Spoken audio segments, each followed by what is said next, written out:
KPUD Jakarta menggelar pleno untuk menentukan status calon gubernur jalur independen Dharma Pongrekun Kun Wardana pasca dugaan pencatutan KTP pendukung. Dharma bersama dengan pasangannya saudara yaitu Kun Wardana hadir untuk ikuti rapat pleno penentuan status Dharma Kun dalam kontestasi Pilgub Jakarta mendatang. Saat ini saudara rapat diskors sampai pukul 11 malam untuk mendapatkan laporan dari masyarakat yang merasa namanya masih dicatut untuk mendukung pasangan Dharma Kun.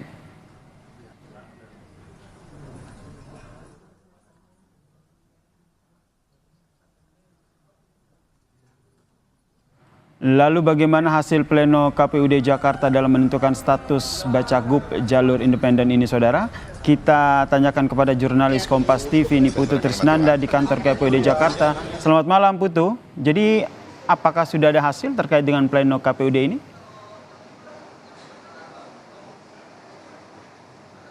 Ya, selamat malam Yasir. Sampai dengan malam hari ini nampaknya perbincangan antara KPU dan juga Bawaslu ini agak alot begitu ya. Karena dari jam 5 sore tadi sampai dengan saat ini sidang ataupun juga rapat pleno ini sudah diskors sebanyak 3 kali.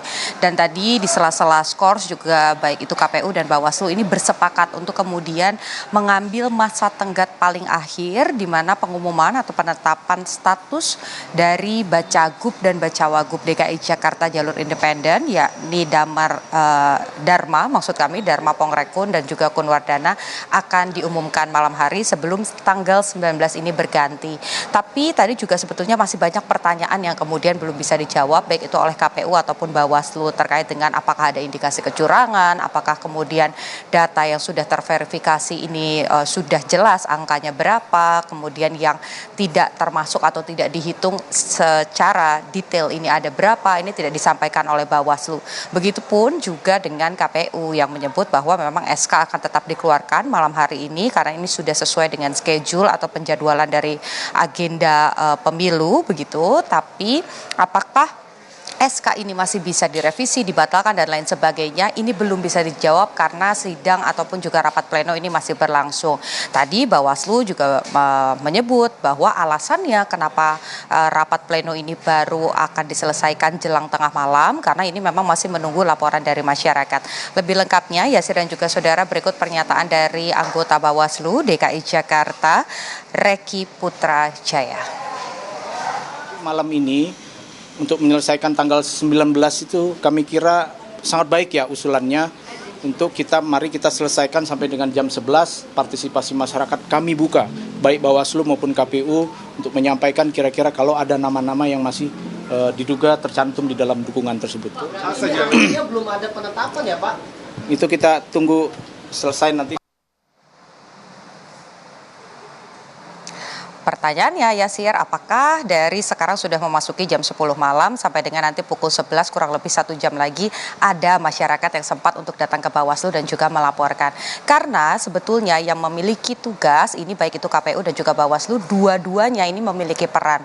Pertama, Bawaslu tentu saja sebagai badan pengawas ini harus bisa membuktikan kalau memang ada indikasi kecurangan ini apa saja, berapa jumlahnya, di mana dan NIK-nya siapa saja yang kemudian karena dugaannya adalah pencatutan NIK untuk kemudian dijadikan syarat pencalonan. Itu siapa saja, ini yang harus bisa dibuktikan Bawaslu karena kalau tidak nanti SK yang diterbitkan oleh KPU bisa jadi ini cacat prosedural karena pertanyaannya juga menjadi rancu adalah ketika SK KPU keluar tapi Bawaslu masih menerima laporan-laporan dari masyarakat bahkan setelah tanggal 19 Agustus 2024 nanti kalau di tengah-tengah ternyata jumlahnya lebih banyak apakah SK tersebut bisa dibatalkan, ini yang kemudian hanya bisa dijawab oleh KPU berdasarkan dengan peraturan yang dimiliki oleh KPU. Terlepas dari itu semua, yang kemudian menjadi sorotan adalah situs ataupun juga website yang dimiliki KPU yang kemarin juga sempat ramai diperbincangkan karena katanya ada banyak data yang masuk, NIK-nya dicatut, tapi kalau KPU beralasan itu data yang tercatut dan sudah dilaporkan ke Bawaslu itu termasuk dengan TMS atau tidak memenuhi syarat sehingga tidak dihitung sebagai jumlah syarat dari pencalonan Dharma Pongrekun dan juga Kun Wardana. Tapi sampai dengan saat ini juga masih menjadi pertanyaan, itu berapa datanya? Padahal KPU sebagai penyelenggara, bukan hanya sebagai operator, ini memiliki tanggung jawab untuk menjaga hak pemilih yang ada di DKI Jakarta khususnya.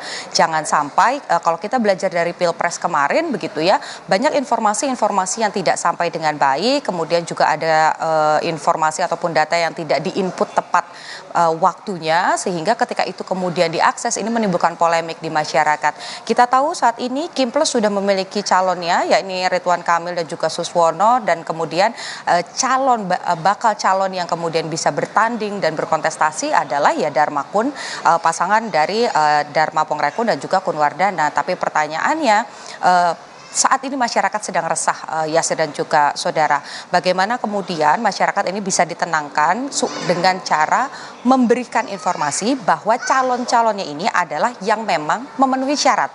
Ini yang kita nantikan, bagaimana hasil rapat pleno nanti, masih jam 11, masih 1 jam lagi. Apa keputusan dari KPU dan apa hasil dari Bawaslu rekomendasinya? Ada kecurangan atau tidak, dan lolos atau tidak pasangan jalur independen ini? Yasir. Terima kasih jurnalis Kompas TV Niputu Trisnanda atas informasinya terkait dengan rapat pleno yang digelar di kantor KPU Jakarta.